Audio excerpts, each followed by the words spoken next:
Hey, welcome everybody. I'm reading this book called I'm Keith Hernandez, and it's about Keith Hernandez. And because of that, he's one of my most entertaining um, announcers, I guess. Doesn't really announce, I guess he's a color guy, commentary guy. And so I decided, I was going to kind of track his career and look at when he started, when he came up in '74, his first game, and I used History Maker Baseball to play that game. And then I also looked at when he came to the Mets, from St. Louis. And I'm going to play that game as well. I believe that's in '83. I have to see which season I have in '83. In other words, which set of cards for which tabletop game I have for '83. I think I had Appa in '83, and I sold that. I never had Stratomatic in '83. I don't believe I have anybody in '83. Now, let me tell you something. One good, easy, simple, quick, and inexpensive way of getting any season is through Statis Pro. And that's what I'm using today. I have a couple of old Statis Pro sets that I keep on the side. Now, Statis Pro is a fascinating game. The charts are actually on the game board. There's this big green game board, as you can see, and it's broken up into little mini charts: sacrifice bunt, runners advance on base hits, defensive option play chart, squeeze play, base stealing.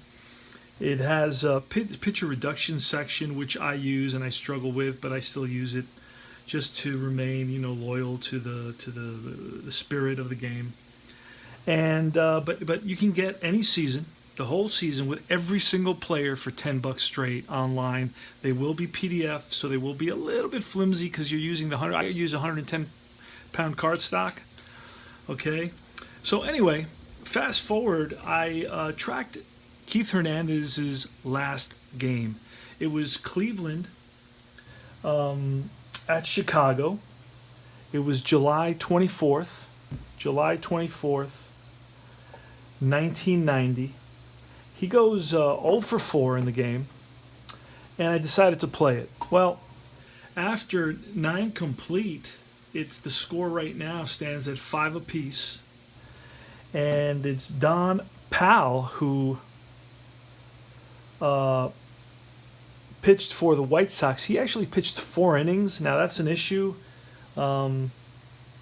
These cards are from somebody named Dave Roy, and I mean, he pitched about 90 innings with 56 relief appearances, but he only has 4 batters faced allowed. Now, he met these 4 batters faced in the first inning that he came in. In this game, he actually pitches 4 innings. So I'm questioning this this number here. So this number should, be a little bit higher, simply because he pitched 90 innings with 56 appearances, and that's an inning and a half, I'd say. And it's going to take you more than, I don't know. He pitches 4 innings in this game, so he's still in there. He came in the top of the 7th for the White Sox, and he's still pitching. He completed 3 so far. And now we're going to the top of the 10th inning. We're going to the top of the 10th. It's 5-5 the score. And leading off is going to be Felix Fermin, that's how you would say it in Spanish, against Don Powell. Now, Don Powell had a 3.32 ERA with 3 wins and 5 losses. Felix Fermin batted .256 with 1 home run, so not much power. So let's get started. We're using the card activation, and for the Indians, it's Cecilio Guante pitching. On the other side, right now we're going to bring up Fermin, and here's the pitch. It's a 7. That falls onto Don Paul's PB rating. It's a 23. 23 is going to be a strikeout. So Fermin K's for 1 out. The 4th inning of work for Pal. All right, next is a 6. That's on Pal's card as well. Joel Skinner steps into the box. He's a right-handed batter. 35. 35 is going to be a base on balls. So Skinner walks. He's on at first. And we can't move this anymore because I allowed him to pitch 4 innings. I mean, he hasn't done poorly. He's allowed 1 run and 3 walks. 4 walks at this point. And 3 hits. 3 walks, 3 hits in 4 innings. Not too bad. All right, so next up is going to be Jerry Brown. Pal is still in there. Now, we're going to have to go to the game before to take a look and if we're going to replace Pal, but we're not going to do it just yet. And here's the pitch to Jerry Brown, the second baseman. That's a 4. That's on Pal's card. A 37. Pal card 30. That's a base on balls. Now we're going to look to replace Pal. Because it's Webster. Mitch Webster hit a home run in the first inning. He's 1, 2, 3. He has 2. Actually, he has 2 walks on the day. A home run. He's 1 for 3 with 2 walks. Mitch Webster, he's the center fielder. Played 95 games in center field, 25 in left field, and so this is all the information. This is all the information you get on these cards. So you get a lot of information. I mean, this is pretty. Dave Roy creates these. These are pretty good. I didn't got the lefty. I didn't order the lefty-righty splits because actually this game mechanism or mechanic has the lefty-righty splits incorporated into it, and it's down here on the chart in this lower right-hand corner. All right, Statis Pro, very affordable game, super affordable game. You get them on eBay for $20, $30, $40 the most, and you can play thousands of games with this. Now it's a little, it has its complexity. There's a lot of charts involved. You know, when you go from first to third or second to home, you got to look at a chart. You got to compare it to. Every play is always. There's nothing really automatic. I have a couple of shortcuts. With 2 outs, you get a plus 20 points. So I basically pull a card, and if it's a low number, I know he's going to be safe for sure, regardless of the outfielder's arm and so forth. I try to only take really extra bases with faster guys, which is kind of realistic. I mean, you don't take extra bases with slower guys. So it's a pretty good game. Now I'm going to have to plug us in because my phone just alerted me that I'm running out of power, energy. So I'm going to have to charge up my battery here. Let's see, there we go. All right. Let's see if we can do this. Get this up higher. There we go. All right. Okay, where were we? I did a lot of talking. Okay, so we're going to look for a new pitcher. I'm going to go to the previous game here, use my laptop. I'm in the process of getting a new laptop so I can go live. I'm going to use a webcam to go live. I bought a computer today, a laptop, which was absolutely terrible. It was an HP for a couple $100, made in China. It was total trash. It was useless. I mean, it was so slow. It was. I returned it an hour later. Really disappointing experience. Now I'm looking for something to upgrade something a little bit better. All right, so let's look here at the Indians 1990 schedule. This is when this game was played. It was July 24th, 1990 was Keith Hernandez's last game. Now, I recommend any of you guys to check out a couple of the Mets, games where you can hear him chit-chat with Mike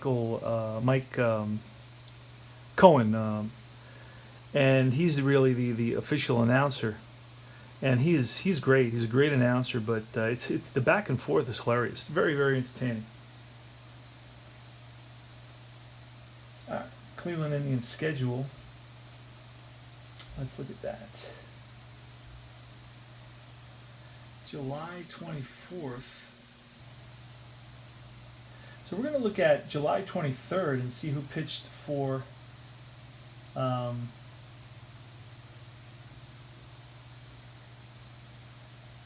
Candiotti pitched a complete game for the Indians. So we're going to go to the next one, July 25th. And let's see who pitched for the Indians in this one. The Indians seem to have a pretty good Bud Black. Bud Black won a complete game. Wow. Okay. So they have a pretty good pitching staff. That's what I'm seeing about the 1990 Indians. Let me go to the game after that. They face the Yankees. And now Cleveland is going to bring in Steve Olin. Wow. Steve Olin is the one that drives off the road in Florida and dies with a couple other guys. Or one other guy dies, and then I think it was Bobby Ojeda. He survives. They crash into a alligator infested swamp in Florida by Claremont, Florida, not far from Claremont, Florida, western central Florida. Okay, so let's bring in Steve Olin. Let's look and see where he is. Steve Olin. See if we should have him here, hopefully. I don't think I do. Now that's not good because that means, oh, this is the White Sox. That's why I don't have him. Who am I looking to replace? I'm looking to replace the White Sox. All right, that's an epic fail. I was looking to replace. I looked at the wrong team. Okay, so let's go back. Let's look at.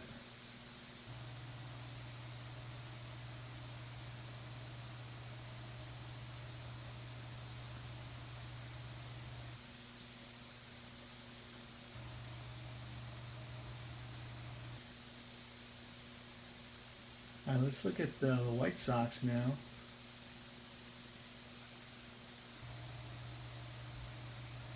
White Sox, Barry Jones in the White Sox. Let's look at see if Barry Jones is around. Barry Jones, there he is. So he's coming in. He's going to be orange, Barry Jones.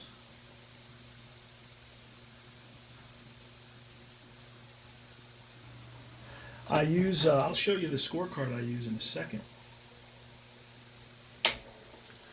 You can see that. I use colors to annotate who's coming in where.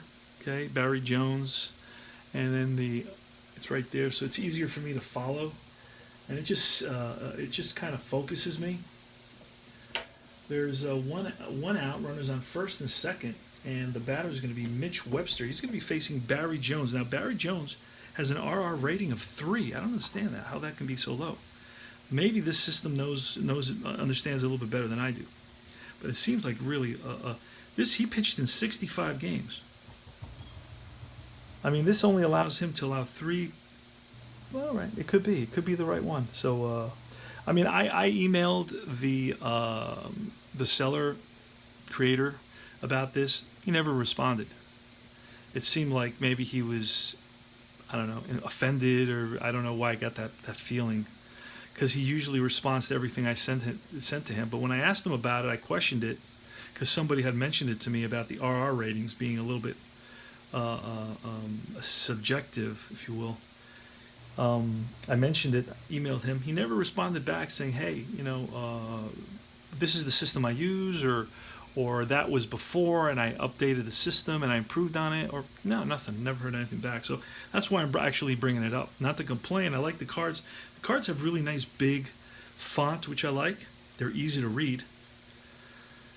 So Barry Jones is going to be facing Mitch Webster, center fielder. Now Webster, as I said, was 1 for 3 with a home run and 2 walks. So it's first and second with 1 out. We're going to pull a card here. It's going to be CD. Now I'm not using. I have the CD and the BD ratings are a little bit different because these cards are for an updated advanced set, which I don't have. This is like an earlier set, so I'm ignoring the BD and the CD ratings. So I'm going to pull another card here. That's an 11. So that's going to be outside of Barry Jones. Barry Jones is 2 to 8. All right, I like this system because it goes through the pitcher first on every pull of a card. So it's going to be off the batter's card. That gives the batter an advantage here. It's 22. 22 is going to be a double to center field. So it's lifted over the center fielder's head, and that's going to roll to the wall.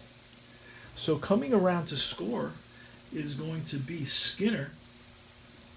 Skinner scores. And now Brown, the question is, will Brown score? Well, Brown is a OBR, which is his speed, is a C. And the center fielder for the White Sox is Johnson, Lance Johnson, whose throwing arm is a T3. So then we look here from first to home on a double, going from second to home on a single, from first to home on a double, T3, a C, 1 to 32. There's only one out, so it would be 1 to 32 there. So basically, 11 to 32. So that doesn't give me, I mean, the numbers go up to 88 here. So I'm going to bypass that, and I'm just going to stop. It's going to be a double. I'm going to stop him at third, and it's going to be second and third with one out. RBI double for Webster. And now the Indians are up 6 to 5. See if we get one more at bat for Hernandez in this inning. I doubt that's going to happen, but he is 0 for 5. Flied out to center, lined out to third, grounded into a double play, flied out to right, and then struck out in the top of the ninth inning. So he's 0 for 5 in this game. Next up is Deion James. Now I know Deion James from, I believe, playing with the Yankees. Barry Jones is going to lose. It's going to be reduced by 1. I'm not going to blame the run scored on him because it wasn't his runner on base. All right, Deion James. Now that was a double, so we got to check for error on that, and there's no error. Here he goes. Pitch to Deion James. It's a 4, so it's off Barry Jones's card. 46. It's going to be an out. LN, lefty, normal. Lefty normal is a ground ball and potential error to shortstop. Now this, it's not going to be a double play. The infield's got to be in on this, so I got to look at the infield in. There's no error. So now we're going to look at the infield in with second and third. So this game takes a little bit more time. It's got charts everywhere, but it's pretty. I don't know. It has a lot of outcomes. So it's G6 with the infield in. Consult defense option play. Defense option play is over here. So runner on third is a C. 11 to 35, runner safe. So if the offense decide to go 11 to 35, he'll be safe. 36 to 88, he'll be out. So it says offense decides whether. Now I have a standing homebrew rule that with one out, a runner on third will try to score, generally speaking, unless he's a slow runner. Now this is a C runner. Let me double check that. Lance Johnson. It's an OBRC. So it's not a very fast runner. I don't know why he's not very fast, because he is a center fielder. So being that he's a center fielder, I'm going to kind of lean towards letting him go. So we're going to pull a card, and it's going to be 11 to 35. The throw home is going to get him. Is going to miss him. He'll be safe. 36 to 88, he'll be out. Let's see what happens. It's a 53, so he's going to be out. Out at the plate. It's going to be 6 to 2, fielder's choice. 6 to 2, and now there's 2 outs.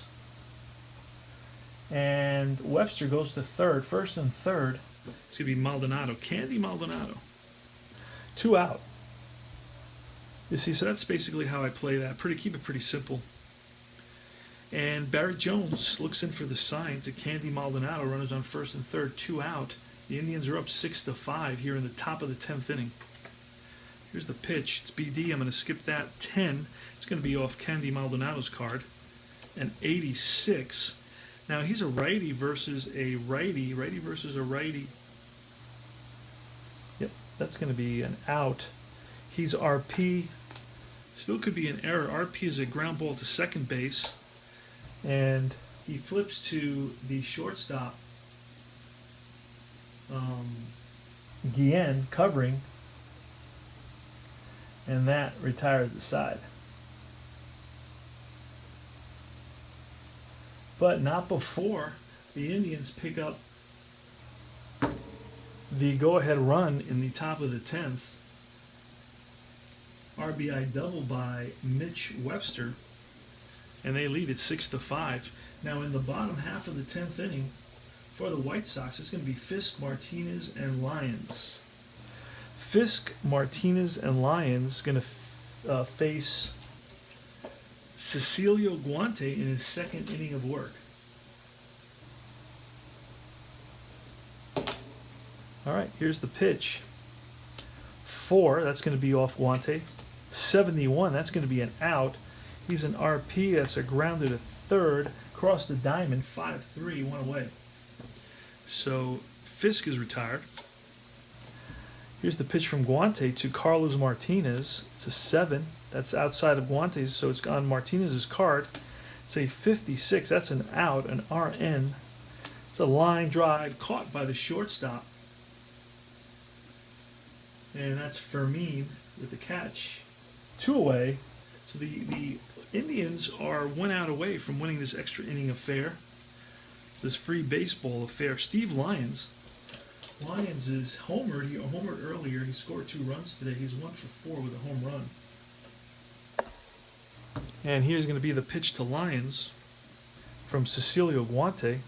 Guante has no saves. He's going to win this one. He was 2-3 with a 5 ERA.